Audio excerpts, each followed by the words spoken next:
संपत्ति नहीं है और परमात्मा आवश्यक समझते हैं कि इस बच्चे को इतना तो अवश्य चाहिए, तो वो भी आपको अवश्य देंगे। लेकिन आपको इतना नहीं देंगे, इतनी संपत्ति नहीं देंगे, इतना धन नहीं देंगे कि वो आपकी जान का शत्रु बन जाए।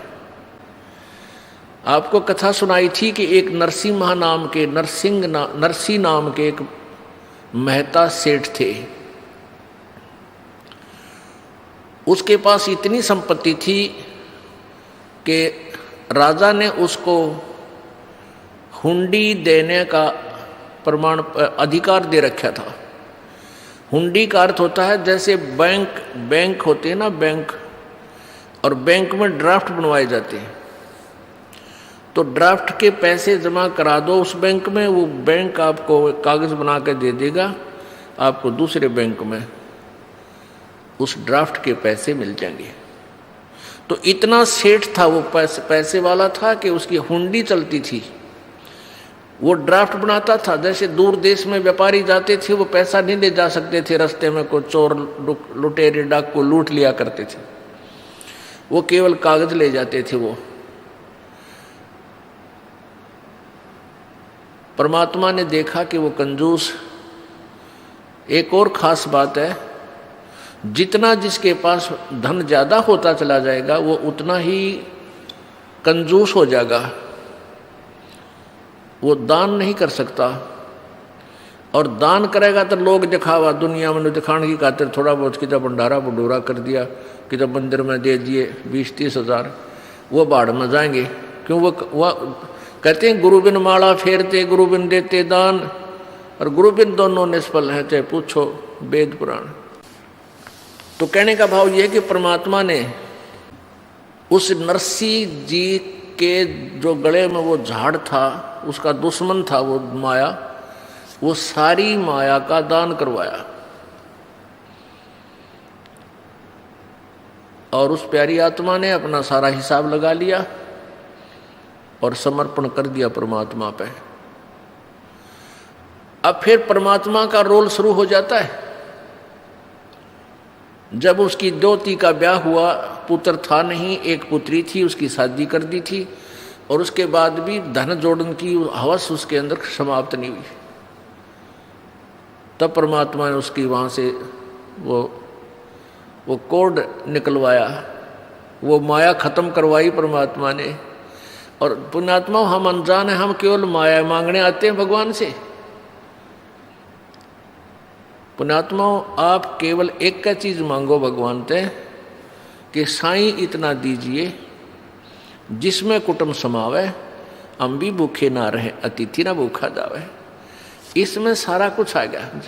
कुटुंब सुमान का मतलब है रिक्वायरमेंट ऑफ द फैमिली, परिवार की आवश्यकताएं पूर्ण हो, और कोई अतिथि आ जाए तो वो भूखा ना रहे हमारे दर पे, और हम भी भूखे ना सोए। इस सब कुछ आ गया इसमें। हम अधिक मांगते हैं तो हम भक्त नहीं, हम कति नालायक आदमी हैं, हमारे छीट भी नहीं लगी है उस मालिक के ज्ञान की। तो धीरे धीरे ये ज्ञान हो जाएगा। तो धर्मदास, उस नरसी जी ने परमात्मा का आदेश मान कर और वो सारा कोड जो दुनिया को लूट लूट के और धन जोड़ रखा था, सारा भंडारे में ला दिया, धन उसका धर्म में लगा दिया। उसके बाद दोती का जब ब्याह हुआ, ये सर्वविदित है कि परमात्मा ने आके पैसों की वर्षा कर दी उस नगरी के अंदर, और बहुत सा धन लाकर उसको दे दिया।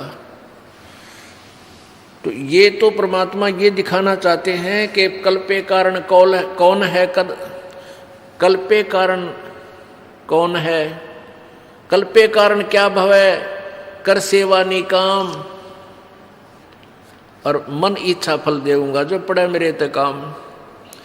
अब जैसे आप जा रहे हो, एक्सीडेंट हो गया और वहाँ आपको बचा दिया, वहाँ धनी का काम था, वहाँ ना राष्ट्रपति बचा सकता, चाहे आपका पिता भी क्यों ना हो, ना मुख्यमंत्री बचा सकता, ना कोई भी नहीं बचा सकता, ना तेरी माया बचा सकती, धन नहीं बचा सकता, वहाँ परमात्मा बचा सकता, वहाँ धनी का रोल है।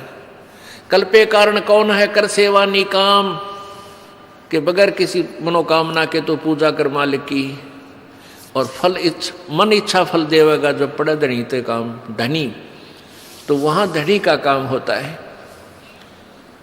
हम परमात्मा के विधान को, परमात्मा की परिभाषा को भूल चुके हैं, इसलिए हम स्वयं ही माया जोड़ जोड़ के दुनिया ने लूट लाट के 2 के 20 बना के हम सेठ बनना चाहते हैं, 7 जन्म नहीं बन सकते, ये भूल है आपका।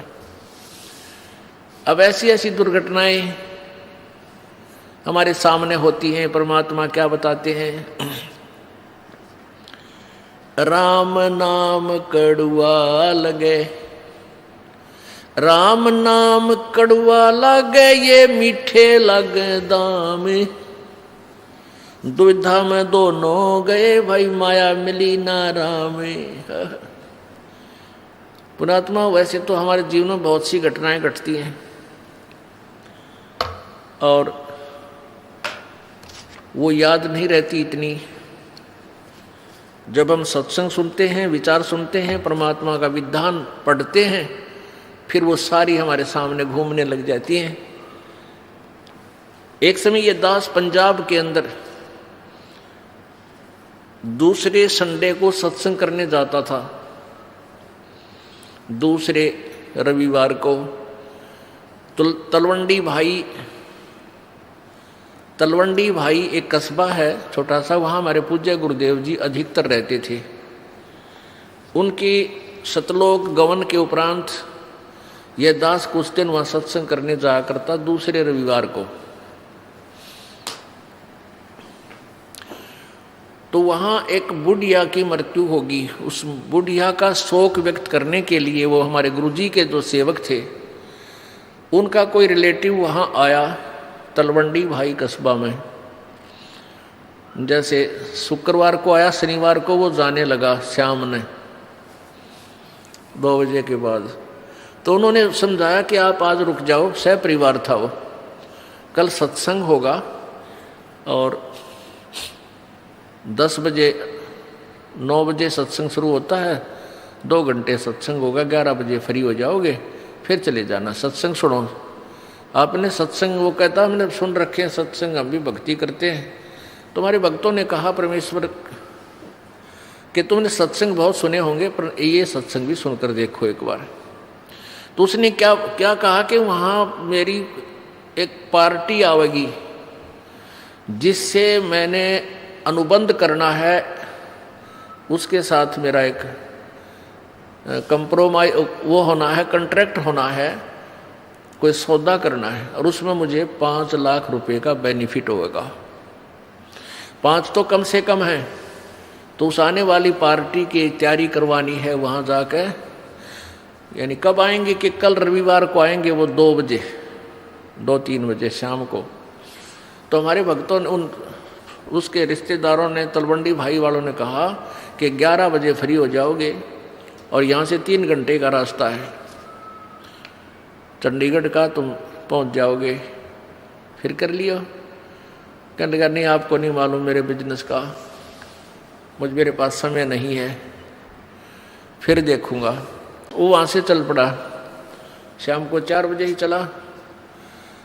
तो अम्बाला के पास आकर के उसका एक्सीडेंट हो गया। मारुति कार में थे पूरा परिवार, 4 सदस्य, लड़का लड़की, वो दोनों पति पत्नी। एक बजरी का भरा हुआ ट्रक खड़ा था, उसका जैक ला रखा था, पिछले दोनों पहिए काट रखे थे, और रात का अंधेरा सा हो गया था। उसने वो मारुति कार फुल स्पीड थे, उस ट्रक के नीचे जा घुसी और झटका लगने तो वो जैक हट गया। वो पूरा लोडी ट्रक बजरी का भरा हुआ उस कार पर, पहले तो झटके इतनी स्पीड में ऊँए मर ले आदमी, फिर रही कई कसर वो ऊपर पड़ गया। तीनों का इन्होंने जाम कर दिए, चारों खत्म हो गए। अब उन्होंने फिर हम जब सत्संग करने गए, जब बताई वह दर्द भरी कथा, तब याद आती है, रह करे भगवान, अब सर पर धर ले, चाट ले उस 5 लाख रुपया के बेनिफिट ने, आग लाई से धन के आप भी ना रहे।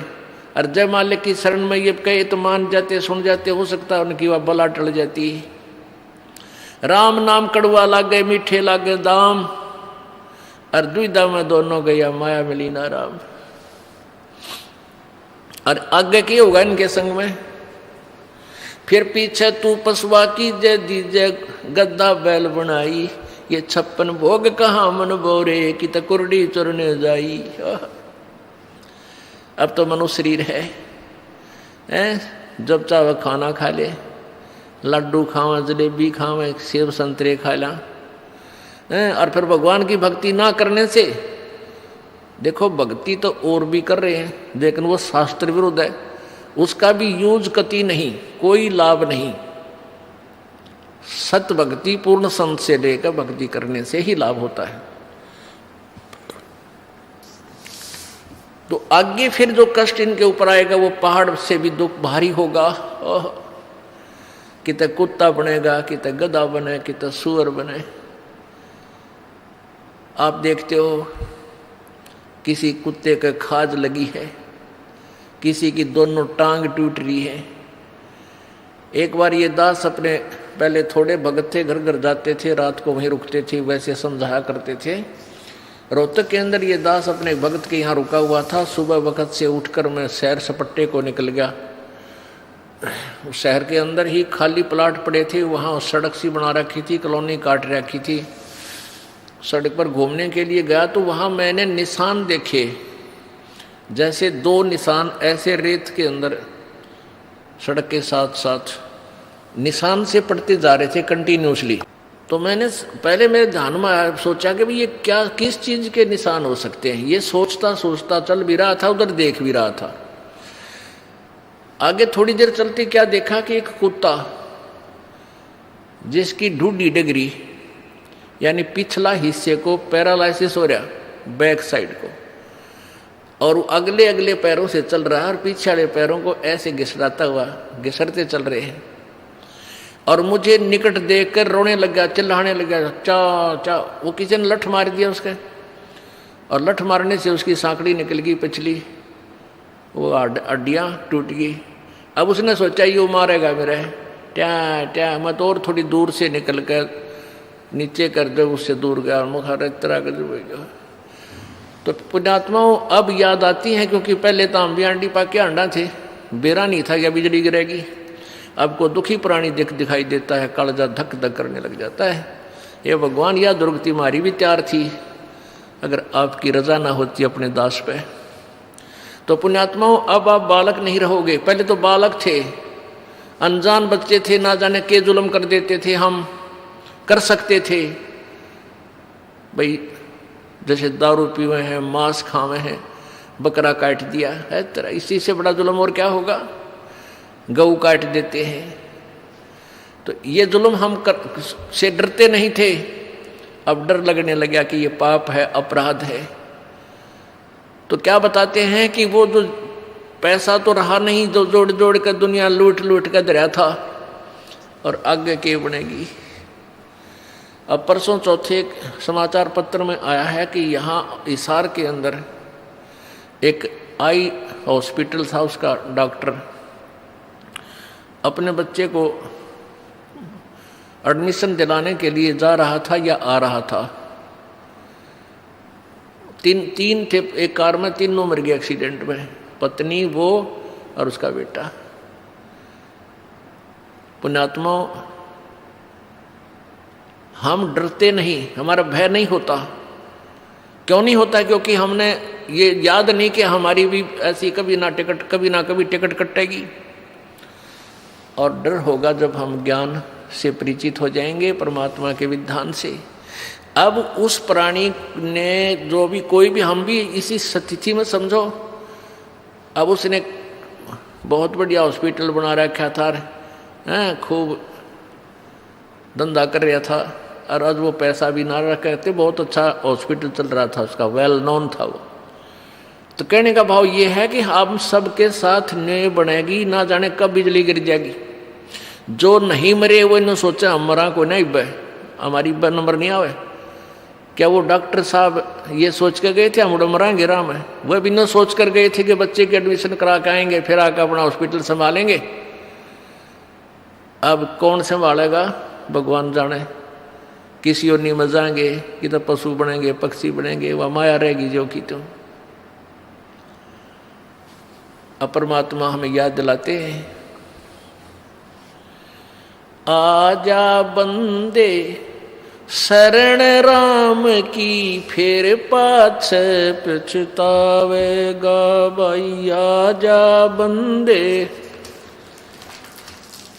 फिर पाछे पछतावेगा भाई। आजा बंदे शरण राम की फिर पाछे पछतावेगा भाई। आजा बंदे शरण राम की फिर पाछे पछतावेगा। बाड़ू की बीत पवन का खंबा कब लग खैर मनावेगा। बाड़ू की बीत पवन का खंबा कब लग खैर मनावेगा। आजम तेरे घटन घेर तू राम कहने ना पावेगा। आजम तेरे घटन घेर तू राम कहने ना पावेगा भाई। आजा बंदे आजा बंदे शरण राम की फिर पाछे पछतावेगा भाई। आजा बंदे शरण राम की फिर पाछे पछतावे। काल बलि तेरे सिर पर बैठा बोझा पकड़ ले जावेगा। काल बलि तेरे सिर पर बैठा बोझा पकड़ ले जावेगा। मात पिता तेरा कुटुंब कबीला सारा खड़ा लखावेगा। मात पिता तेरा कुटुंब कबीला सारा खड़ा लखावेगा भाई। आजा बंदे शरण राम की फिर पाछे पछतावेगा। धर्म राय तेरा लेखा लेगा वहाँ क्या बात बनावेगा। हाँ धर्म राय तेरा लेखा लेगा वहाँ क्या बात बनावेगा। लाल खंभ से बांधा जा बिन सतगुरु कौन छुटावेगा। लाल खंभ से बांधा जा बिन सतगुरु कौन छुटावेगा भाई। आजा बंदे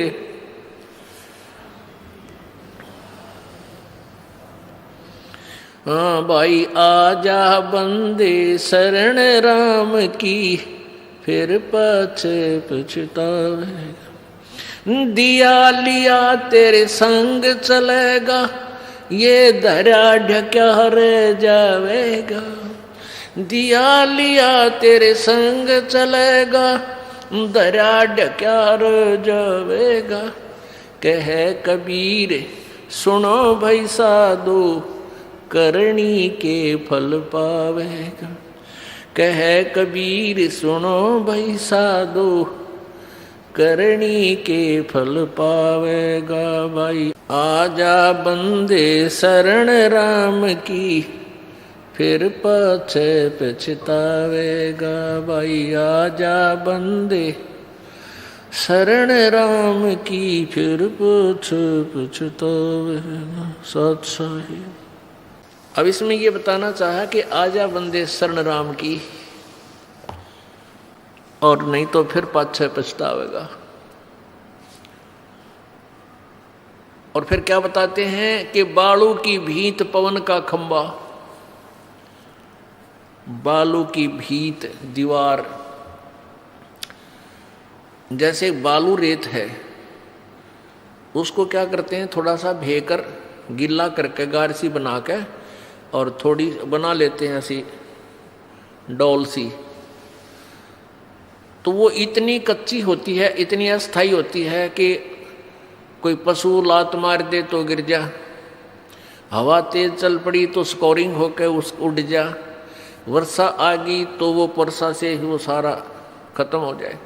कहते हैं तुम्हारा शरीर ऐसा है, ये बालू की भीत जैसा है, ना जाने किस कारण से और कित बिजली गिर जा, कहाँ ये नष्ट हो जा। परमात्मा याद दिलाते हैं भाई कहाँ जन्मे, कहाँ जन्मे और पाले पोसे, खूब लड़ाए लाडे, ना बेरा इस देह के, कहाँ खंडेंगे हाड। कहाँ तो हम अपने माता पिता के प्रिय थे, उन्होंने हमें पाला पोसा प्यार दिया, ना जाने काल कित मारेगा। कबीर कहाँ गर्भियो ये काल गह करकेश, ना बेरा कित मारेगा यो क्या घर क्या परदेश। अब यहां हमने निर्णय करना है, आजा बंदे शरण राम की। अब कौन से राम की शरण ग्रहण करें जो हमारे ऊपर ऐसी आने वाली प्रारब्ध की, किस्मत की, पाप कर्मों की बला को टाल दे। वो कौन सा राम है? पुण्यात्माओं, ये तो गीत दुनिया गाती थी, भगवान कबीर साहब की वाणी लेकर सब पंथों में यही गुण गाए जाते हैं। क्योंकि किसी भी संत की, किसी भी पंथ की आप उनकी द्वारा लिखी पुस्तक या उनके द्वारा दिए गए प्रवचनों की सीडी सुनकर देख लेना, उनका कोई भी प्रवचन कबीर परमेश्वर की वाणी से खाली नहीं होगा। उनकी वाणी अवश्य उन्होंने ले रखी है, लेकिन उनका आधार नहीं, उनको ज्ञान नहीं ये वाणी क्या समझाना चाहती है। वो उसका उल्टा अर्थ लगा के अपनी इस परमात्मा की प्यारी आत्माओं को गुमराह किए बैठे हैं। उसके विषय में परमेश्वर क्या बताते हैं? गरीबदास साहिब जी को जब ज्ञान हुआ कबीर जी द्वारा दिए गए अध्यात्म ज्ञान से, तो क्या बताते हैं? बेखों के लश्कर फिरे, ये बाणी चोर कठोरे, और सतगुरु धाम न पहुंचेंगे ये 84 के ढोरे। बेखों के यानी पंथों के, कितने नर नर पंथ, इनके लश्कर लंबे लंबे पूरे टोल के टोल धके खाते आंडे। और ये वाणी चोर कठोर, वाणी चुरा रहे हैं कबीर भगवान की, और एक आने का ज्ञान नहीं, माड़ी बात पे कट मरने तैयार हो जाए कठोर, और मानते नहीं सच्चाई को। ये परमात्मा कबीर जी के लोक में, उस अविनाशी लोक में नहीं जा सकते। ये 84 के ढोर, ये 84 लाख योनियों में धक्के खाते रहेंगे, यहाँ ये पशु पक्षियों की योनियों को प्राप्त करेंगे।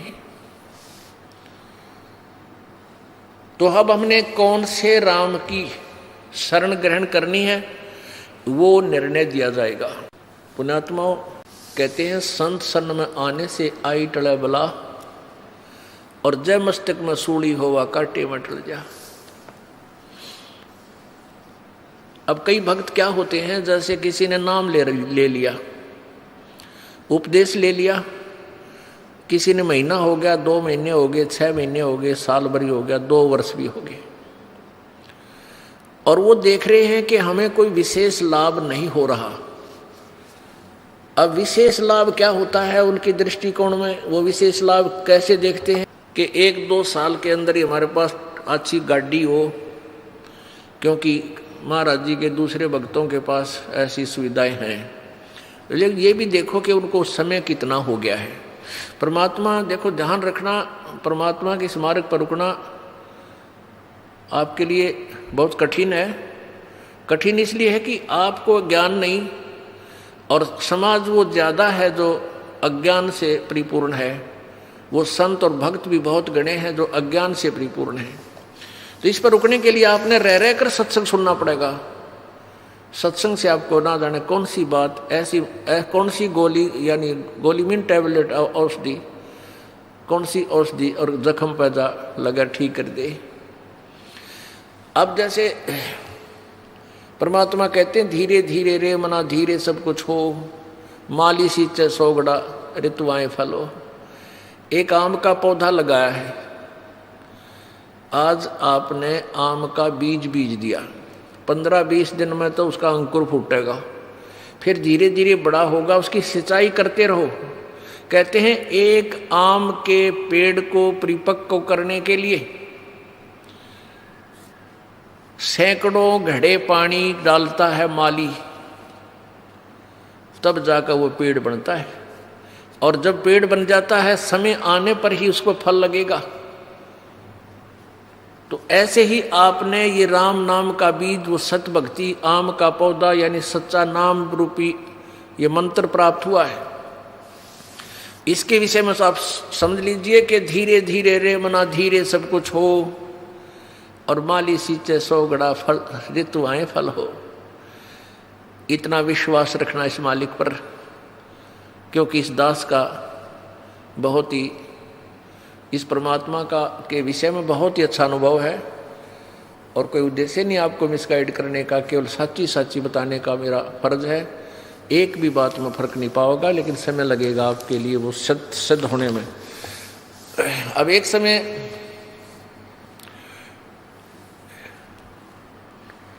एक भक्त क्या देखता है, वो देख रहा है कि हमारे पड़ोस में यानी दूसरा घर नाम नहीं ले रखा उस परिवार ने, और उनके सारे सुख यानी उसके बच्चे भी अच्छे पढ़ गए, नौकरी लग गई, लड़कियां भी अच्छी जगह ब्याही गई, खूब संतान भी है, पैसा भी है, कार भी है, और वो भक्त ने नाम भी ले रखा है। और 1 वर्ष 2 वर्ष 3 वर्ष हो भी चुके हैं।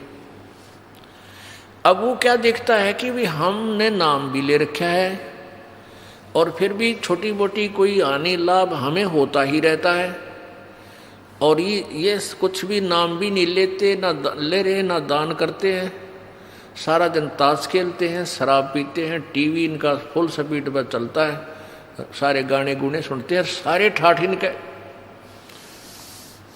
पुण्यात्माओं, अब जैसे जिनके पिछले जो संस्कार हैं, पुण्य हैं, पिछले जन्म में कभी उन्होंने अच्छे कर्म किए हुए, शुभ कर्म किए हैं, वो परमात्मा ने उनके प्रारब्ध में लिख दिए। अब वो उस जीवन में सारे ही प्राप्त करेंगे, और उनको वो किसी तरह बर्बाद करो, चाहे कुछ भी, चाहे डाके मारो, चोरी करो, लूटो खसोटो, शराब पियो, कितनी बकवाद करो, उनका पिछला जब तक पुण्य चलेगा तब तक उनको कोई आपत्ति नहीं आएगी। और जब वो पुण्य समाप्त हो जाएगा तो वो बैटरी डिस्चार्ज होगी उनकी, और ऐसी होगी कि याद रखेंगे। हमने बहुत से ऐसे घर देखे जो कति 1 नंबर पर दिखा करते, आज उनका सर्वनाश हो गया। कारण यही था कि उन्होंने आगे उस पिछले पुण्य चल रहे थे। जैसे एक बैटरी होती है इन्वर्टर की, इन्वर्टर की बैटरी को चार्ज कर दिया गया, चार्जर भी हटा दिया और फिर भी वो काम कर रही है, बल्ब भी जला रही है, पंखे भी चला रही है, लेकिन जब वो उसका अक्षमता समाप्त हो जाएगी एकदम सर्व लाभ बंद हो जाएंगे। अब वो भक्त जो ये देख रहा है कि मैं भक्ति भी कर रहा हूं और फिर भी मेरे ऊपर कुछ ना कुछ ठूठा होती रहती है, तो पुण्यात्माओं, उस जो पड़ोसी को तू देख रहा था उसके पिछले पुण्य हैं और तेरे पिछले पुण्य नहीं है, और तेरे ऊपर वरदान समझो कि तेरे ऊपर आपत्ति आई और आपने परमात्मा की चाह बनी। और दुर्भाग्य उन आज झूठे सुख में सुखी उन प्राणियों का जो पिछले पुण्य से वो सुखी महसूस होते हैं, वो भगवान की चाह नहीं कर रहे, उनका दुर्भाग्य है। आपके लिए आपके लिए जो है वरदान बन गया आपका दुख, कि उस दुख के कारण आपने परमात्मा की खोज करनी शुरू की और आपको रास्ता मिल गया। अब आपने चार्जर लगा दिया, आपकी पिछले जन्म की बैटरी चार्ज नहीं थी, वो पुण्य नहीं थे, अब आपने ये नाम रूपी चार्जर गुरुजी से उपदेश लेकर ये दोबारा कनेक्शन जोड़ दिया, वो चार्जर लग गया, आपकी बैटरी चार्ज होनी प्रारंभ होगी और उनकी डिस्चार्ज हो रही है। फिर देखना कुछ समय के बाद देखना दोनों का डिफरेंस क्या होगा। वो तो सर्वनाश को प्राप्त होंगे, तेरे घर में न्यारी बरकत होंगी, दुनिया देखा करेगी, ओहो इतना सुख, ऐसी सुविधाएं। एक भक्त सत्संग में जा रहा था। परमेश्वर कबीर जी रह कर आते रहते हैं रूपांतर करके समय समय पर, और भक्ति की स्थिति को बनाए रखते हैं। और काल ये चाहता है कि भक्त नास्तिक, सभी मानव नास्तिक हो जाएं, इनको ऐसा उल्टा ज्ञान दिवा दूं, ये साधना करें, इनसे कुछ लाभ मिले नहीं, और ये भूल जाए भगवान को। क्योंकि जो आस्तिक हैं वो भगवान की चाह में कहीं ना कहीं भटकते रहते हैं, और उनको भटकने वालों को परमात्मा किसी ना किसी तरीके से अपनी शरण में ग्रहण कर ही लेता है। इसलिए परमात्मा रह कर आते हैं कबीर जी, और कहीं गुप्त रूप से कोई साधु संत का रूप धारण करके किसी नगरी में 10-5 वर्ष रह गए, किसी में 2 वर्ष रह गए, तो उनको बहुत सा लाभ दे जाते हैं और भगवान की स्थिति को पुनः स्थापित कर जाते हैं। तो कबीर परमेश्वर जी का एक, अब हम संत कहेंगे, वो थे मालिक ही, क्योंकि प्रारब्ध में परिवर्तन कबीर जी के अतिरिक्त कोई कर ही नहीं सकता, या उसका कोई कृपा पात्र संत वो परमात्मा ही भेजता है। तो ऐसे एक परमेश्वर कबीर जी के सत्संग में एक भगत जाया करता था। उसकी पत्नी ने उपदेश नहीं ले रखा था, वह विरोध करती थी, वो अन्य पूजाएं ही किया करती थी। उसकी पत्नी ने बताया था, उसकी पत्नी इन ज्योतिष वालों पर बड़ा विश्वास रखती थी। वो अपने पति की जन्म पत्री को लेकर एक ज्योतिषी के पास गई, भविष्यवक्ता के पास। उसने उसकी जन्म पत्री देखकर बताया कि तेरे पति की आयु इतने वर्ष है। उसने बहुत जंतर मंत्र भी करवाए कि मेरे पति की आयु बढ़ जाए, ये हो जाए। अब क्या था, अब वो चिंतित होगी कि भी मेरे पति की आयु इतनी है, और वो अपने पति को कहती कि तू ऐसे कर, वहाँ मेरे उसके पास चल, आप पर आपत्ति आने वाली है। वो कहने लगा मैं नहीं जा सकता कहीं भी, मुझे ज्ञान ऐसा प्राप्त हो गया, मेरे गुरुदेव के अतिरिक्त मेरी आपत्ति को आओ भी गी तो टालनिया नहीं। उसने ये ना बताई कि तेरी मृत्यु होगी, कदे चिंतित हो जावे, और आप दुखी रहा करती थी। अब उस ज्योतिष जिसने ये बताया था, उसने सारे जंतर मंत्र कर लिए, लेकिन कोई परिवर्तन उससे नहीं हुआ। उसने कहा कि बहन अब मेरे बस से बाहर की बात है, तेरे पति की रक्षा करना। वो एक पुण्य आत्मा था। देखो ये जो जन्म पत्रियां हैं, हस्तरेखाएं हैं, ये प्रभु द्वारा लिखे गए कोड वर्डों में हमारे भविष्य है, हमारा प्रारब्ध है। इसको जानने वाला बता तो देगा कि तेरे घर में ऐसा होगा, तेरे इस दिन वर्ष के बाद तेरी मृत्यु होगी, पक्की होगी, और हो जाती है। और कबीर परमेश्वर की कृपा से इस दास की शरण में आने के बाद आपको कोई ये कह दे तुम्हारी इस दिन मृत्यु होगी, और यहाँ का नाम ले लेना फिर नहीं होगी, वो एक्सटेंड होगी, ये वो परमात्मा जो आपकी आयु बढ़ा देता है। तो वो भक्त सत्संग में जा रहा था। जब वो सत्संग में जा रहा था तो रास्ते में उसी गांव का, नगर का एक व्यक्ति मिल गया, वो शराबी कबाबी आदमी, और वो सिनेमा देखने जा रहा था दूसरे उसी शहर में जिसमें वो सत्संग के लिए जा रहा था। पहले पैदल जाया करते थे, साधन नहीं थे, तो दोनों मिल गए, वहाँ हम सफ़र हो गए। एक दूसरे ने पूछा तुम कहाँ जा रहा है, वो कहने लगा मैं सत्संग में जा रहा हूँ। दूसरा बोला तू कहाँ से, पूछा तो कहाँ जा रहा है, मैं सिनेमा देखने जा रहा हूँ, और वहाँ शहर से शराब लाऊंगा, और वहाँ घूटी ला के फिर फिल्म देख के फिर आऊँगा। तो उस भगत से वो कहने लगा, वो शराबी, कि क्या रखा है तेरे सत्संग में, कुछ ना रखा वहाँ पर, ये तो मूर्ख बना रखे हो तुम इन संतों ने। आजा, खान पीन की उम्र है, आ चलो मेरे साथ सिनेमा देखेंगे, फिल्म देखेंगे, गुटी लावांगे, होटल में रोटी खावांगे। भक्त ने बोला बस भाई हम तो सत्संग में ही जाएंगे।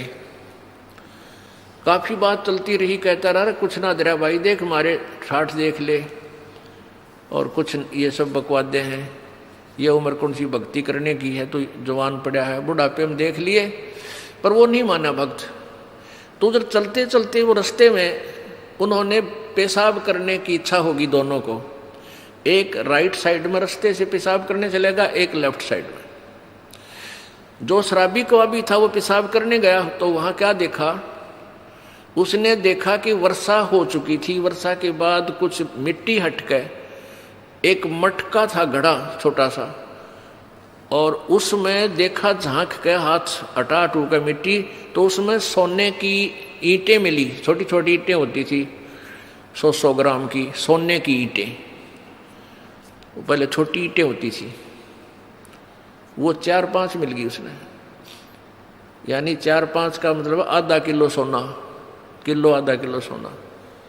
आज तो बहुत महंगा है, उस समय सस्ता होते हुए भी कीमत बहुत थी उसकी। वो वापस आया जो लफंडर था, और उधर से भगत आया। भगत ने कहने लगा, देख भाई, आप तो रोज भक्ति करते हो, सत्संग में जाता है, और मैं कद्दे भक्ति नहीं करता, ना भगवान भजता, सारा दिन मौज मस्ती मारता हूँ। देख मेरे को ये 4-5 सोने की ईंटें मिली, आजा दिखाऊंगा कहाँ मिली। वो देखा वहाँ पर वो मटका की इसमें मिली। अब काल तो पूरा जाल डाला है अपने भगत पे, परमात्मा के भगत पे किसी तरह भक्ति छोड़ दे। फिर वो कहने लगा, देख ले तो मान जा निकम्मे, आजा मेरी गेला गुटी छुटी लावांगे, चाल सैर सपट्टे करांगे।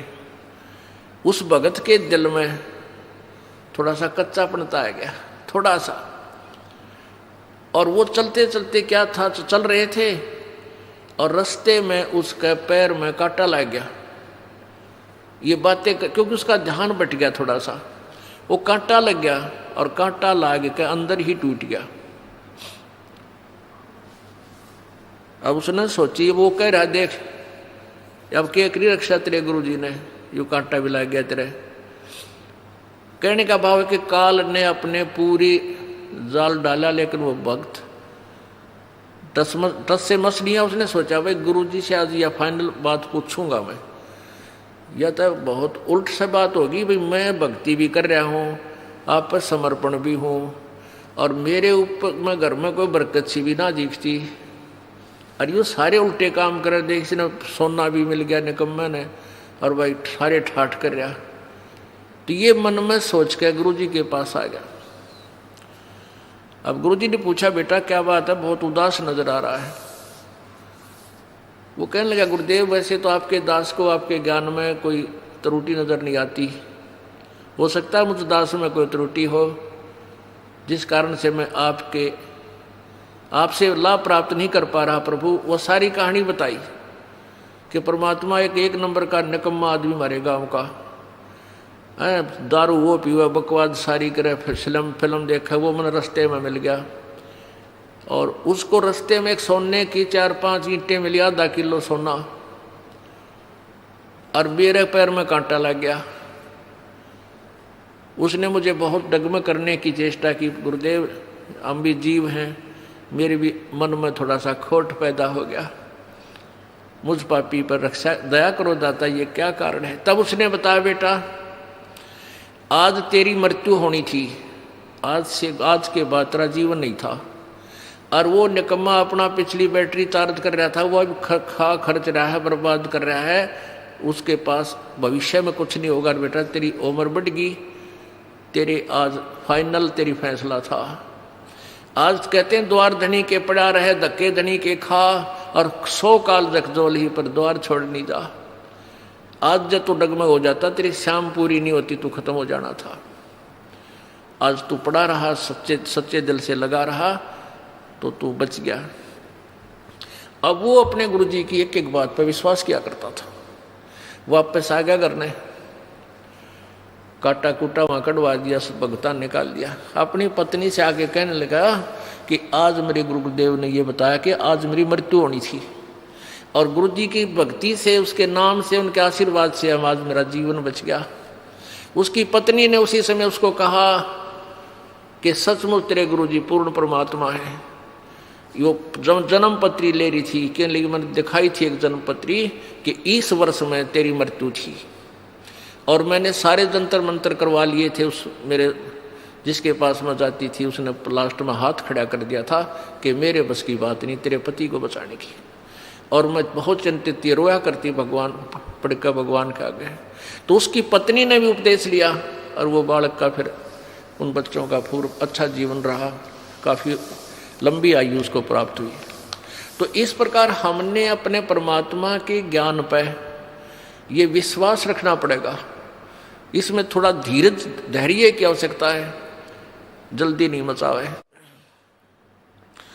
तो अब हमने सबसे पहले ये देखना है कि वो कौन परमात्मा प्रभु है जो हमारे प्रारब्ध के कर्म को नाश कर सकता है। वो पूर्ण ब्रह्म है, परम अक्षर ब्रह्म है। बहुत से ऐसे प्रमाण आपको मिलेंगे कि प्राणी जब दुखी हो जाता है वो संतों की तलाश करता है, उनसे फिर जाकर वो जंतर मंतर करवाता है। वो पहले तो उपदेश देते हैं, गुरु लोग कहते हैं ये नाम जप, ऐसे पूजा कर दे, ऐसे प्रसाद बांट दे, ऐसा कर दे, तुम्हारे पितर रुष्ट हो रहे हैं उनके 5 कपड़े रख दो। उसके बावजूद भी उनको कोई लाभ नहीं हो रहा। तो फिर वो संत क्या कह देते हैं कि भी ये तो तेरे प्रारब्ध में लिखा हुआ कष्ट है, तेने भोगना ही पड़ेगा। प्रारब्ध में जो लिखा गया है पाप, वो कर्म नाश नहीं होता।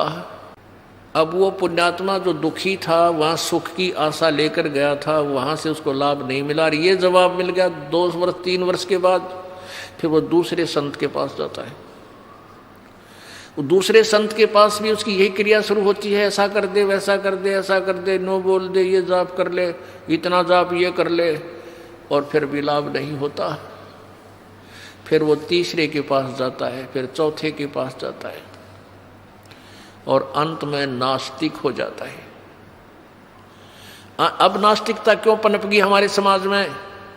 क्योंकि परमात्मा कबीर जी ने जब प्रथम बार सतयुग में इस काल के लोक में आए थे, उस समय इस काल से वार्ता हुई थी। तो काल ने क्या कहा था? काल ने जब देखा, इस काल भगवान ने जब देखा परमात्मा वहां खड़े थे उन जीवों के पास जहां तपस्या के ऊपर भूने जा रहे थे, तो परमेश्वर कबीर देव जी ने अपने पुत्र जोगजीत का रूप बना रखा था। तो इस काल भगवान ने सोचा ये मेरा भाई है जोगजीत, और यो मेरे लोक में क्यों आया? इसने वहां से तो मुझे निकाल दिया था, 21 ब्रह्मांडों समेत सतलोक से मुझे बाहर फेंक दिया था। मैंने बहुत हाथ जोड़े थे, प्रार्थना की थी, इसने सुनी नहीं मेरी। तो काल भगवान एकदम भयंकर रूप धारण करके, ये काल ज्योति निरंजन ब्रह्म, और जोगजीत से कहने लगा कि जोगजीत आज तू मेरे लोक में क्यों आ गया? वहां से तो तूने मुझे मार भगाया था, तूने मेरी एक नहीं सुनी, अब मैं तुझे जान से मारूंगा, अब तुझे मैं खत्म करूंगा, तेरी पिटाई करूंगा। पहले तो मुझे ये बता तू आया किस लिए है? पिताजी का कोई आदेश है वो मुझे बता, क्या संदेश भेजा है परमात्मा ने, और फिर मैं तेरी कुटाई करूंगा। जोगजीत रूप में परमेश्वर कबीर जी ने कहा कि बात सुन ले ज्योति निरंजन, मैं परमात्मा के आदेश से यहाँ आया हूँ, और तूने इन प्यारी आत्माओं को धोखा देकर यहाँ पर लाया तू, और के जुल्म कर रखा इनके ऊपर, तपस्या पर भून रहा है। उसके बाद कोई गधा बना रखा, कोई गधी बना रखी, कोई कुत्ता बना रखा, कोई कुतिया बना रखी, किसी की टांग टूट गई। मनुष्य है तो किसी का बेटा मर गया, किसी की बेटी मर गई, कोई अंधा हो गया। ऐसे जुल्म करता है तू, और मेरे को परमात्मा ने भेजा है कि मैं नीचे जाऊंगा तेरे लोक में, और तूने परमात्मा की सतिथि से अपरिचित कर दिया सबको, भगवान की सतिथि समाप्त करवा दी। मैं वो ज्ञान तत्व ज्ञान प्रचार करूंगा, पूर्ण परमात्मा की महिमा बताऊंगा, और ये बताऊंगा कि ये काल है जिसकी तुम पूजा करते हो, ये ब्रह्मा विष्णु महेश का पिता ये काल है, ये तुम्हें खाता है, तुम्हें अपने खाने के लिए यहाँ रोक रखा है। ये सारी कहानी बता कर आऊंगा, और उनको सच्चा नाम दे करके भक्ति करवा के वापस सतलोक ले जाऊंगा। इतनी बात सुनकर अब क्रोधित हो गया, उसका बाग उजड़ता दिखा इस काल ने, मेरा तो नाश करेगा यू। जय इसने नीचे सच्ची बता दी तो मेरे पास कौन रहेगा, सब भाग जाएंगे। इस उद्देश्य से उसने सोचा कि इस जोगजीत की टिटवी दाब दूं, इसको खत्म करूंगा एकदम भयंकर हो करके। परमात्मा कबीर जी कहते धर्मदास अपनी प्यारी आत्मा को कि ऐसे भयंकर होकर ये काल मेरे ऊपर झपट्या, और धर्मदास मैंने श्वास का सिमरण, वह सतनाम का सिमरण शुरू कर दिया, श्वास उश्वास से। अब पुण्यात्माओं, परमात्मा ने ना तो श्वास के सिमरण की जरूरत थी, और काल उसका क्या बिगाड़ सकता है, लेकिन वो हमें याद दिलाते हैं ये रिहर्सल करके, प्रैक्टिकल करके, कि जब भी आपके ऊपर कोई आपत्ति आवे किसी भी प्रकार की, आप इस सच्चे नाम का, सतनाम का, श्वास वाले मंत्र का जाप शुरू कर देना। चाहे आपने कोई राक्षस दिखाई दे, कोई भयंकर कोई प्राणी आपके पीछे लग जाए या कोई हानि पहुंचाने की चेष्टा करे, आप करके देखना। तो परमात्मा हमें याद दिलाते हैं कि आप ऐसे करना किसी आपत्ति के समय। तो कहते हैं धर्मदास, मैंने सांस का सिमरण शुरू किया और काल उस सिमरण के प्रभाव से इतना कंडम हो गया, वो ऐसा है हो गया, और ऐसे गिरा वहां से जमीन पर जैसे पक्षी की पांख कट जाया करे, पड़ा पड़ा फड़फड़ाता है, उड़ नहीं सकता। तो उसने देख लिया, काल भगवान ने देख लिया कि जोगजीत के पास बहुत प्रबल शक्ति युक्त मंत्र है और मेरी इसके ऊपर दाल गलेगी नहीं। तो चापलूसी का तरीका अपनाया, पैर पकड़ दिए, घिसड़ पिसड़ के नीचे आके जोगजीत के दोनों पैर पकड़ दिए। बोले, कहने लगा तू मेरा बड़ा भाई, मैं तेरा छोटा भाई। क्योंकि जोगजीत, सहजदास, अचिंत, तेज, ज्ञानी, ये पहले परमात्मा ने उत्पन्न किए थे। अचिंत के बाद फिर अक्षर पुरुष उस अचिंत ने किया, उत्पन्न किया, और ज्योति निरंजन को परमात्मा ने बाद में उत्पन्न किया, इसलिए छोटा है सबसे, 17वां है ये। तो उसने कहा कि तू मेरा बड़ा भाई, काल बोलता है जोगजीत को, मैं तेरा छोटा भाई। और छोटे बच्चे तो उत्पात करते हैं और बड़े अक्षमा किया करते हैं। आप मुझे बालक नादान समझकर माफ़ कर दो, मैंने गलती से आपके साथ ढिठाई कर दी। और पैर पकड़ कर रोने लग गया। परमात्मा बोले ठीक है, मैंने माफ़ कर दिया। कहने लगा नहीं, आप तो परमात्मा आप परमेश्वर के पास से आए हो, आपके पास उनकी पावर है, आप उनके रिप्रेजेंटेटिव हो, मुझे कुछ सुविधा दे दो, मेरे लोक में असुविधा बहुत है। परमात्मा बोले बोल क्या मांगता है, ऐसे नहीं वचनबद्ध हो जाओ प्रभु। प्रभु जोगजीत रूप में परमेश्वर कबीर जी बोले ठीक है भाई, मैं हो गया, वचनबद्ध हो गया। बोल क्या मांगता है कि 3 युगों में जीव थोड़े ले जाना, सतयुग, त्रेता, द्वापर में थोड़े जीवों को पार करना, और चौथे युग कलयुग में आप जो कितने ले जाना, इतनी दया कर दो, ये वरदान मुझे दे दो। परमात्मा बोले भाई तथास्तु, ठीक है, सतयुग, त्रेता, द्वापर में मैं बहुत कम जीवों को ले जाऊंगा, और कलयुग में अब तेरा वचन है ये, फिर मत जाना कदे बकवाद करे फिर गढ़ूं तना। कलयुग में फिर अपने जीवों को मैं कितने ले जाऊं। हाँ जी, पर एक और करना, जो आपके ज्ञान को सुनकर आप उस ज्ञान आधार से आपके साथ लगे, आपके और हमारे ज्ञान से हमारे पास रहें, उनके साथ आप बाई फोर्स ना ले जाना, अपना ज्ञान समझा के ले जाना। आपके ज्ञान को मान के आपके साथ लगे, उन्हीं को ले जाना, और जो आपका ज्ञान स्वीकार ना करें, जबरदस्ती ना करियो भगवान।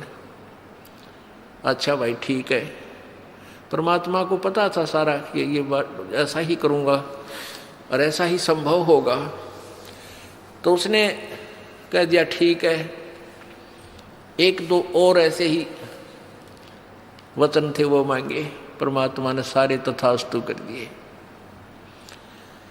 अब जब सारे हाँ भर ली ना परमात्मा ने, तब खड़ा हो गया डीठ।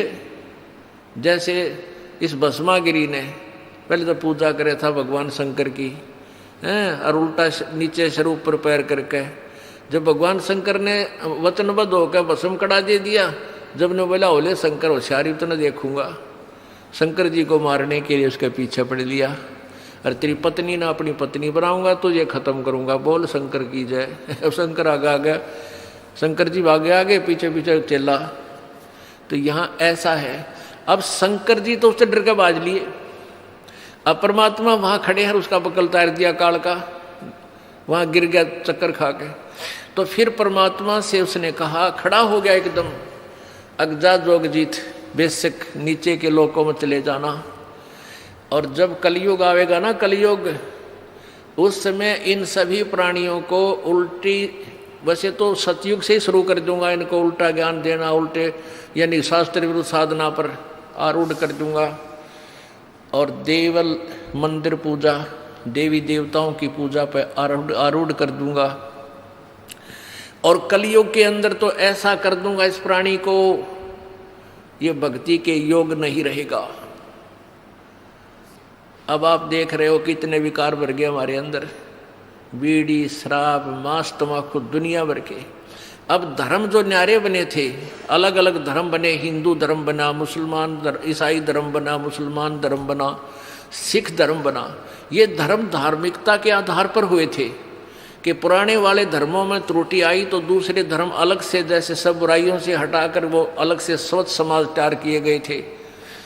और अब सभी धर्मों के अंदर एक जैसे विकार घर करके शराब पीते हैं, मांस खाते हैं, हत्याएं करते हैं, जीव हिंसा करते हैं, तम्बाकू पीते हैं। और कोई आप देख लो, मानव सतर कितना गिर गया, भाई बहन का प्यार नहीं, कोई लोग लाज रही, कोई लाज शर्म रही नहीं, माता पिता के प्रति श्रद्धा रही नहीं। और भक्ति सभी शास्त्र विरुद्ध कर रहे हैं। तो परमात्मा, अब यहाँ एक शंका उत्पन्न होती है कि भाई परमात्मा तो अंतर्यामी थे कबीर जी, और उन्होंने ही तो श्राप दे दिया इसको 1 लाख मानव शरीरधारी श्री जीव खाने का, तो वहाँ से गलती तो भगवान ने ही की है। कुछ ऐसे प्रश्न करते हैं अनजान व्यक्ति, शुरू में ऐसी शंकाएं उत्पन्न होती हैं। अच्छा, वो गलती की, उसके बाद फिर भगवान ने ये 3 युगों में जीव कम ले जाने का वायदा नहीं करना चाहिए था, हम पहले पार हो जाते। पुण्यात्माओं, परमात्मा ने पता था हम किसे हैं। जैसे हम अच्छे होते तो सतयुग सतलोक से ना आते, हम कति कंडेम हो लिए तभी तो यहाँ आए हैं, जमाने कम्मे थे। परमात्मा को पता था यदि वो श्राप नहीं देता 1 लाख मानव शरीरधारी प्राणियों के आहार करने का, तो ये काल कभी भी हमें मनुष्य जीवन नहीं देता। 1 योनि और बना दे, वो 83 लाख बना रखी गधे कुत्ते सूरा की, और हमने जिंद कभी भी मालिक याद नहीं आने देता, ऐसा जुल्म कर देता हमारे साथ। परमात्मा ने इसकी मजबूरी बना दी हमें मानव शरीर जीव, एक मानव शरीर देने की। और मालिक को पता था कि इन निकम्या ने मैं फिर जाकर मानव शरीर में ही समझा सकता हूँ, इनको फिर ले आऊँगा, खा लेने दे धक्के कुछ दिन, इन्होंने ये ले लेंगे। टिंडे काल के साथ गए हैं वहाँ सुख ढूंढने के लिए। हम उस सतलोक को छोड़कर जहाँ सर्व सुख हमारे पास न ठोकरों में पड़े थे, सारी सुविधाएं थी, कोई मृत्यु नहीं थी, कोई बुढ़ापा नहीं था, और यहाँ आकर हमने के बड़ा ये पहाड़ से भारा दुख परचेज कर लिया, मोल ले लिया। और दूसरा ये था कि 3 युगों में इसलिए परमात्मा ने अलाउड कर दिया क्योंकि 3 युगों में वो पुण्यकर्मी प्राणियों को जन्म देता है, ये जो पिछले जन्म जन्मांतर के शुभ कर्मी प्राणी होते हैं। और वो शास्त्र विरुद्ध साधना करते हैं, शास्त्र विरुद्ध साधना करते करते भी उनकी लंबी आयु, सारा सुख, शरीर मजबूत, स्वस्थ शरीर। और उस समय वो एक विधान है, ऐसे पुण्यकर्मी प्राणियों का सतयुग में जन्म होता है कि पिता से पहले पुत्र नहीं मरेगा, ना पुत्र नहीं मरेगा पिता से पहले, और स्त्री विधवा नहीं होती, यानी स्त्री पहले मरती है और पति बाद में मरते हैं। ऐसे अच्छे वहाँ उस समय नियम होते हैं। तो उस समय सभी साधनाएं करते हैं, मनमुखी करते हैं, फिर भी उनके घरों में सुख होता है।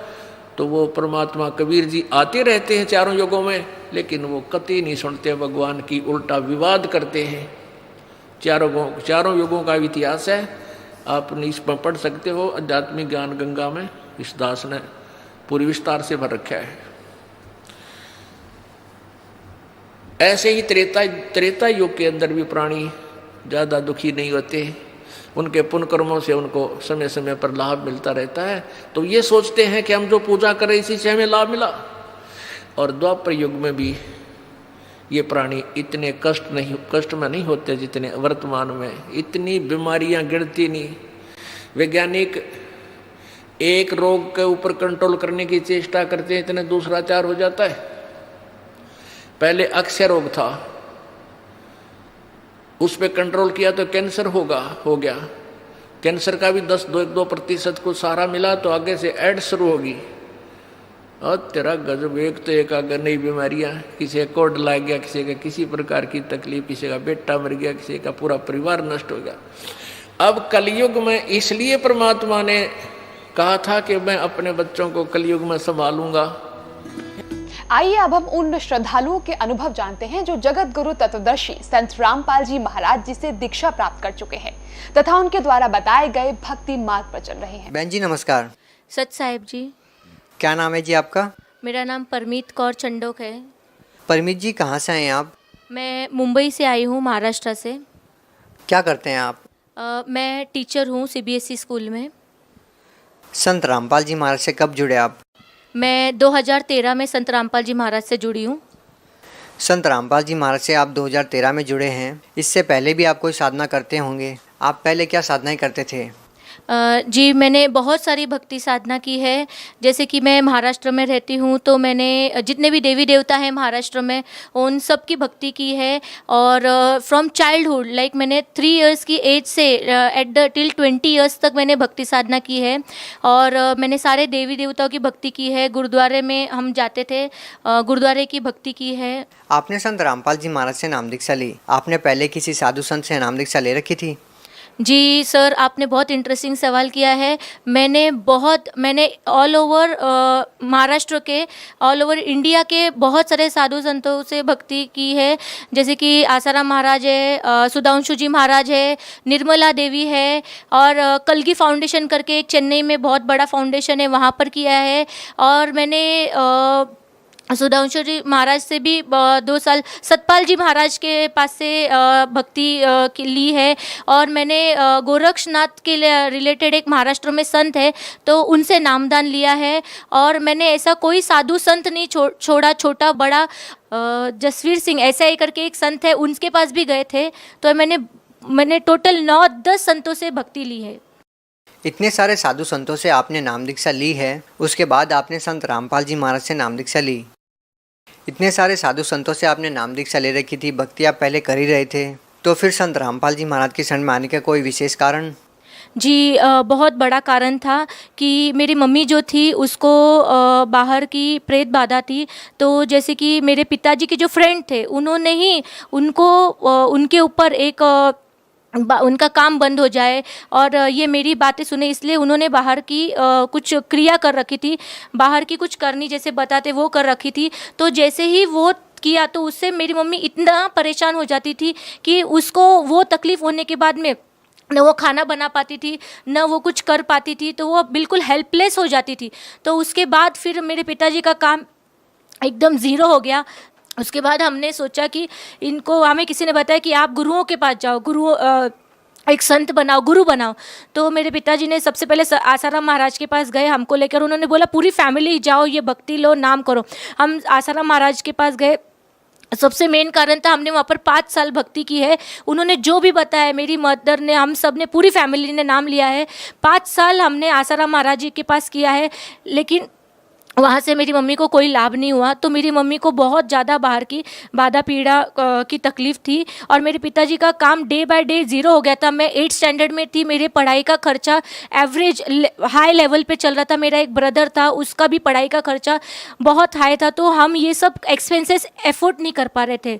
तो इतनी सब परेशानियों की वजह से फिर हम बहुत संतों के पास गए। 5 साल आसाराम महाराज के पास मेरी मम्मी ने भक्ति की है, मैंने उनका नाम जप किया है। उसके बाद में हम लोग वहाँ से बहुत परेशान हो गए थे क्योंकि मेरे पिताजी का बिज़नेस डाउन टू डाउन चल रहा था। तो मेरे पिताजी ने बोला कि नहीं, फिर वो दूसरे संत की खोज में चले गए। तो हमको फिर मिले सतपाल जी महाराज। सतपाल जी महाराज के पास हमने लिटरली 2 साल वहाँ पर भी नाम लिया है। तो फिर वहाँ से भी हमको कोई लाभ नहीं मिला। तो मेरे पिताजी को मैंने पूछा कि क्यों हम यहाँ से जाए, तो बोले बेटा सच्चा संत वही होगा कि जो हमें इस दुख से दूर करता। तब मुझे उनकी बातों पे बहुत गुस्सा आया था कि पिताजी आप कितना सेल्फिश बात कर रहे हो, कि कैसे आप बात कर सकते हो कि ऐसा होता है करके। नहीं, हमें भक्ति करते रहना। फिर भी मेरे पिताजी नहीं रुकते थे। फिर वो मुझे हमें लेकर गए, धन सदगुरु के पास में लेकर गए। फिर वहाँ से हमने 1 साल भक्ति की। तो 1 साल के बाद में पिताजी ने बोला नहीं, मुझे ये भी भक्ति नहीं करनी है। फिर हम वहाँ से कल्कि फाउंडेशन जो चेन्नई में है, हम यहाँ से चेन्नई जाते थे। ये 2010 की बात है भगत जी। उस टाइम हम ट्रेन का इतना किराया लगाकर एफर्ट करके हमने वहाँ गए। तो उन्होंने हमको बताया कि आप बहुत सारे हवन करो। हमने एक हवन का कम से कम 20,000 रुपये स्टार्टिंग में वहाँ पर दिया है। और 20,000 रुपये स्टार्टिंग में देने के बाद उन्होंने बोला इसके बाद आपकी पीड़ा ख़त्म हो जाएगी।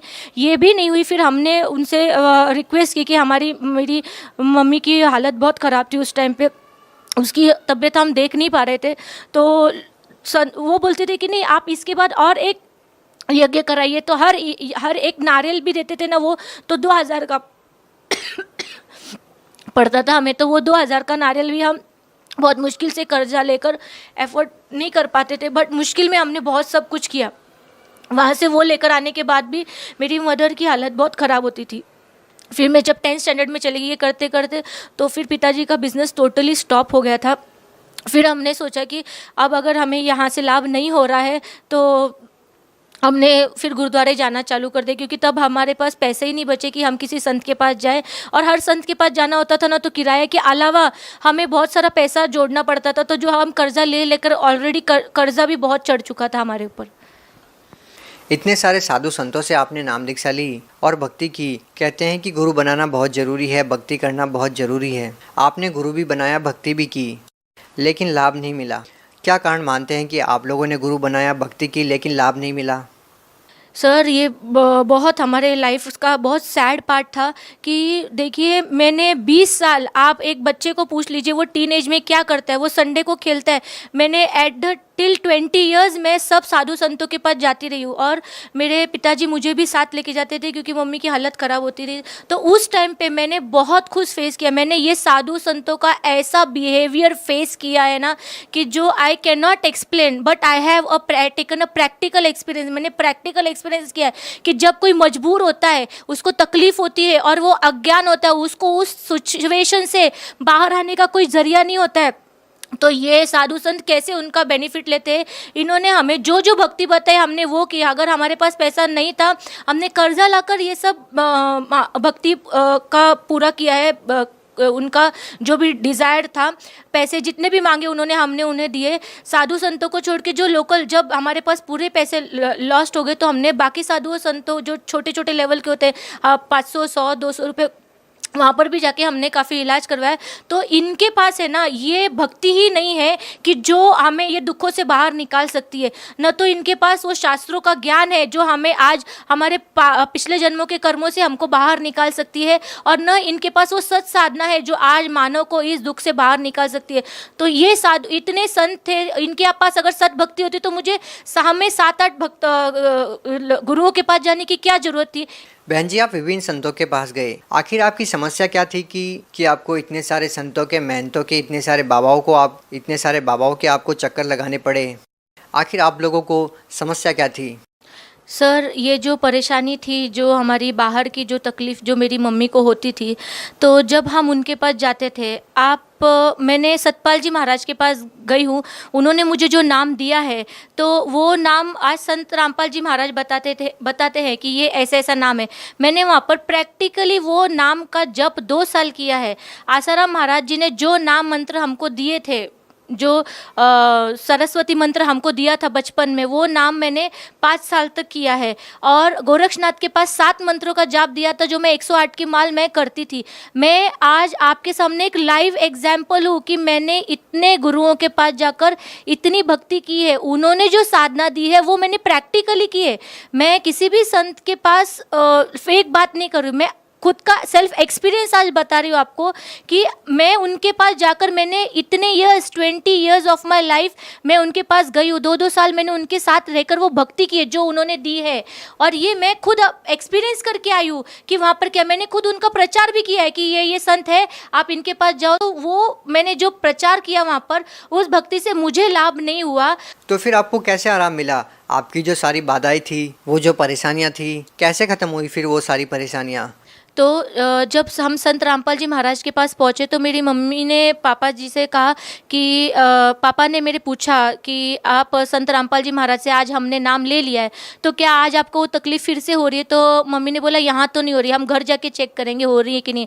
अगर घर जाते ही मुझे तकलीफ़ नहीं होगी तो ये संत रामपाल जी महाराज खुद परमात्मा का अवतार है, तो यही हमारे सच्चे गुरु हैं करके, और यही भक्ति हम इसके आगे उम्र भर करेंगे। और थैंक्स टू बंदी छोड़ सदगुरुदेव रामपाल जी महाराज, उस दिन के बाद मेरी मम्मी की वो जो तकलीफ़ थी ना वो बिल्कुल नहीं हुई है। मेरी मम्मी साथ में है और उसको आप देख सकते हो लाइव। देखो आज वो है ना मेरे साथ जिंदा है करके। ये जो बाहर की तकलीफ़ होती है ना, ये इंसान को कहीं का नहीं छोड़ती, ये मार के ही दम लेती है। माता जी नमस्कार। सत्संग।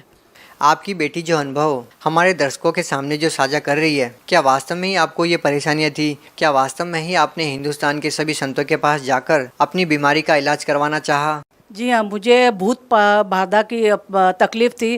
रात के 1:30-2 बजे रोज़ मुझे नींद नहीं आती थी। जब मैं सोती थी कोई तो भी चीज़ आके मुझे परेशान करती थी, मुझे किधर हाथ में किधर कुछ ऐसे टोचती थी, तो मैं उठ के बैठ जाती थी, डर जाती थी। कभी कभी वो चीज़ मेरे मुंह के अंदर श्वासों के थ्रू अंदर प्रवेश कर जाती थी, पेट तक आ जाती थी, तो पेट दुखने लग जाता था। दुखने लगा तो ऑटोमेटिकली मैं आधी रात को उठ के बैठ जाती थी। आपको जो परेशानियां थी उसका समाधान करने के लिए आपने किन किन धर्मगुरुओं से आपने नाम दीक्षा ली? जो समस्या थी उसको हल करने का उपाय पूछा? मैंने पहला स्वामी हरिदास जो है वडगांव शहरी में पूना में रहते हैं, उनके पास गई थी। फिर किसी ने बताया भाई आसाराम बापू जी के पास जाओ, उनको सदगुरु कर लो, तो उनके पास भी गई थी। उनके पास से भी आराम नहीं आया। फिर सुधांशु जी महाराज के पास गई, और फिर जो देवी रहती है, दुर्गा माता रहती है, कल्की फाउंडेशन वालों ने बोला कि आप दुर्गा यज्ञ करो। तो दुर्गा यज्ञ को बहुत पैसे के खर्चे थे, तो हमको इतना अफोर्ड नहीं होता था। फिर भी एक बार हमने किया। एक बार करने से कुछ इतना लाभ हुआ नहीं, थोड़े दिन आराम हुआ जरूर, लेकिन उसके बाद फिर वो परेशानी चालू होगी। मतलब मेन मुझे क्या, रात को नींद नहीं आती थी। वो जो परेशानियां थी कैसे ख़त्म हुई फिर वो सारी परेशानियां? मैं जब टीवी के चैनल के माध्यम से थ्रू जो आई हूँ, ये संत रामपाल जी महाराज के जो प्रवचन ख़त्म होते थे उसके लास्ट में जो बताते थे कि किन भक्तों को कैसे लाभ हुआ, वो सुनती थी। तो उससे मुझे लगा भी मेरा भी जो प्रॉब्लम है इधर से हल होएगा। तो मैंने हमारे भगत जी को कहा कि हम इधर आश्रम में फ़ोन करते हैं। तो हमने हरियाणा में फ़ोन किया, तो वो उधर बोले आपने एड्रेस दे दिया पूना का भी, आप इधर आ जाओ, ये तो आपको इधर आके नामदान लेना पड़ेगा तो ही होगा, ये फ़ोन के ऊपर पूरी बात नहीं हो सकती। तो हम लोग उधर हरियाणा चले गए। हरियाणा गए तो उन्होंने बोला आपको नामदान लेना पड़ेगा, तो उधर नामदान ले लिया। और उसी दिन से मुझे तुरंत ही उस दिन रात को मैं शांति से आराम से सोई, मुझे कुछ तकलीफ नहीं हुई। फिर भी मेरे दिल में ऐसा आया भी मैं ऐसा ना हो, अभी तो मैं संत रामपाल जी महाराज के सामने हूँ, ये उपस्थित है इधर गुरु जी, और घर में जाकर मुझे तकलीफ़ ना हो जाए। तो हम उधर 5-7 दिन रुक गए कि रात को भी मुझे कुछ तकलीफ़ होती है कि नहीं, तो कुछ तकलीफ़ नहीं हुई। और फिर घर में आने के बाद भी मुझे कभी तकलीफ़ नहीं हुई। हमने उधर कुछ पैसा वैसा कुछ भी दिया नहीं। देखिए, पहले जो आपको समस्या थी तो विभिन्न संतों ने आपको अलग अलग तरह के विभिन्न अनुष्ठान बताए, अलग अलग तरह से आपसे पैसा लिया। तो जब आप संत रामपाल जी महाराज के शरण में गए तो आपने कितने अनुष्ठान किए, कितने पैसे आपने दिए जब आपको ये राहत मिली? मैंने 1 पैसा भी दिया नहीं, उधर मुझे सब फ्री में हुआ। खाली उधर गुरुजी ने जो मंत्र दिए हैं, वो मंत्र करने मात्र से ही मेरी वो तकलीफ़ हल हो गई।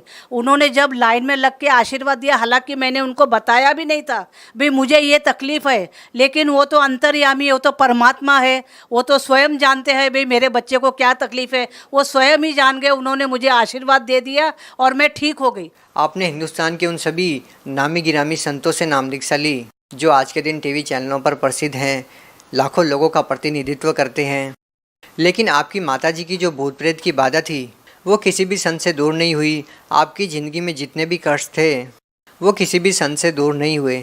लेकिन जब आपने संत रामपाल जी महाराज से नाम दीक्षा ली तो आपके सभी वो दुख दूर हो गए। तो संत रामपाल जी महाराज से नाम दीक्षा लेने के बाद आपको और क्या राहत मिली जो आप लेना चाहते थे? सर मुझे सिर्फ संत रामपाल जी महाराज के पास से नाम मात्र लेने से जिस दिन मैंने नाम ले लिया उसके बाद मेरे हस्बैंड बहुत ड्रिंक करते थे और मैंने 20 साल भक्ति क्यों की थी कि शायद मैं लाइफ जब मेरा मैरिज होगा उसके बाद मुझे कुछ परेशानी नहीं होगी। इतनी सारी देवी देवता की भक्ति करने के बाद इतने यज्ञ डे एंड नाइट यज्ञ किए मैंने, मंदिरों में माथा टेका है, हार फूल चादर वादर जितना भी मटेरियल था मैंने सब भक्ति भाव से चढ़ाया है। ऑल सब मैंने उपवास हर दिन के उपवास मैंने कर लिए हैं और इतना करने के बाद मैरिज के बाद मेरे ऊपर बहुत दुखों का पहाड़ टूट गया। तो उस दिन मैंने पिताजी को बोला, तुमने तो मुझे बोला था कि सब भक्ति करो ताकि शादी के बाद तुमको सब बेनिफिट होंगे। मेरे लाइफ का मैंने बोला एक भी बेनिफिट नहीं है। मैं डे एंड नाइट में वर्स्ट सिचुएशन में जा रही हूँ।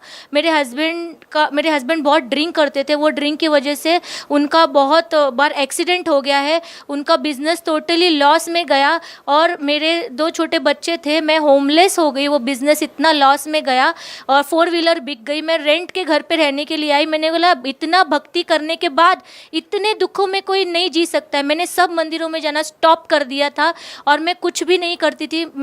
फिर बाद में मेरे पिताजी ने मुझे बताया कि आप एक बार संत रामपाल जी महाराज से नाम ले लो। तो उसके बाद मैंने बोला ठीक है। पिताजी बोला ये लास्ट अपने लाइफ का प्लीज़ एक बार करो।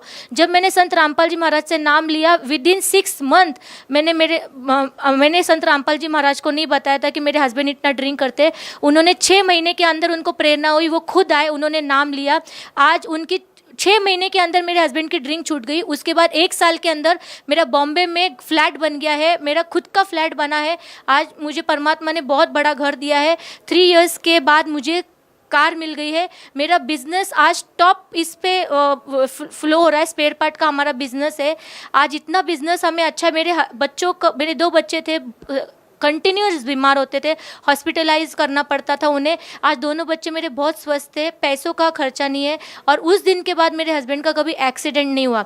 और सबसे बड़ा भक्ति लाभ है ना, मुझे भक्ति का मिला है। देखो मैं भक्ति के लिए टाइम देती थी, इसलिए मैंने 20 साल अपनी लाइफ के टीनेज के जो एन्जॉयमेंट के ईयर्स होते हैं ना वो मैंने भक्ति में लगाए। एक बोली भाव जो मेरा था ना वो मैं भक्ति की मैं परमात्मा पाना चाहती थी, क्योंकि मैंने संतों की वाणी में सुना है कि मानव जीवन में परमात्मा की प्राप्ति करनी होती है। तो एक सच्ची भक्ति संत रामपाल जी महाराज ने मुझे दिए, निष्काम भाव से दिए, कुछ बिना एक्सपेक्टेशन के, बिना पैसों से मुझे उन्होंने वो भक्ति दी है और मुझे सद्भक्ति मिली है। उस सिर्फ नाम मात्र से आज मेरे हर एक काम हो गए। आज मेरे पास हर एक वो सुख है जिसके लिए आप आज हर जगह पे आज हम बिजनेस करते हैं। आज यंग जनरेशन है ना भक्ति नहीं करती है, क्या बोलती है उतना ही टाइम हम बिजनेस में लगाएंगे ना हमको ये फैसिलिटीज़ मिलेगी। आज नाम मंत्र से भक्ति की जो सही भक्ति सद्भक्ति जो वेदों में लिखी है, गीता में लिखी है, कुरान शरीफ में लिखी है, बाइबल में लिखी है, वो सब भक्ति से आज मुझे इतना लाभ हुआ है ना कि आज मेरे घर में हर वो सुख है। आज मेरा बिजनेस इतना हाई फ्लो है कि मैं आज सेकेंड घर की भी प्लानिंग कर सकती हूँ, एक सेकेंड इन्वेस्टमेंट की भी प्लानिंग कर सकती हूँ। तो ये जो सारे बेनिफिट है ना ये उस भक्ति का फल है जो मुझे संत रामपाल जी महाराज जी के पास से मिला है।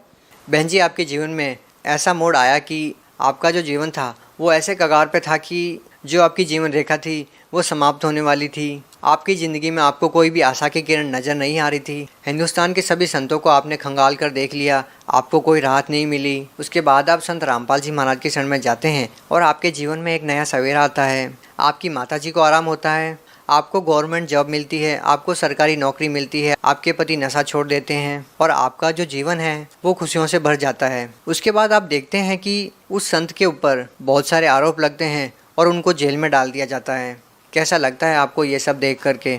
सर ये बहुत गलत हुआ है। आज दास आपके सामने मैं इसके लिए आपके सामने आई हूँ कि आप इतनी आज भी मेरे पीछे से जो बहन भाई दूसरे संतों के पास जा रहे हैं तो उनके पास ये मेरा सेल्फ एक्सपीरियंस है, उनके पास सद्भक्ति नहीं है। संत रामपाल जी महाराज हमें वो भक्ति दे रहे हैं कि जो हमारे होली बुक्स में प्रोवाइडेड है, which is given for us. तो ये जो भक्ति है ये संत रामपाल जी महाराज दिखा रहे और संत रामपाल जी महाराज से ये जो भक्ति है फ्री में है। बस यही यहाँ पर यही तकलीफ आ रही है कि जो बाकी संत है ना, वो कहते हैं कि अगर आप ये सब फ्री में भक्तों को देना चालू करोगे तो हमारे पास कौन आएगा करके। आप ये आपसे ना सिर्फ पैसे की उम्मीद रखते हैं, बिना पैसे के आप इनको बोलो कि आपका ये काम करवा के दिखा दे, ऐसा कोई मंत्र देवे जो बिना किसी होम यज्ञ के हो जावे, तो ये नहीं दे पाएंगे। तो संत रामपाल जी महाराज फ्री में आज ये भक्ति दे रहे हैं, यही ये सब संतों को गवारा नहीं हो रहा है। और ये मैं बरवाला कांड में 2014 में मैं खुद वहाँ बैठी थी और मैं I was a whole part of sort of that protest. क्यों? क्योंकि मुझे खुद ये सतभक्ति जो सच्चा ज्ञान है वो जनता तक पहुँचाना। संत रामपाल जी महाराज ये सच्चा ज्ञान लोगों तक पहुँचाना चाहते हैं। बहुत बहुत धन्यवाद। सच साहेब बंदी।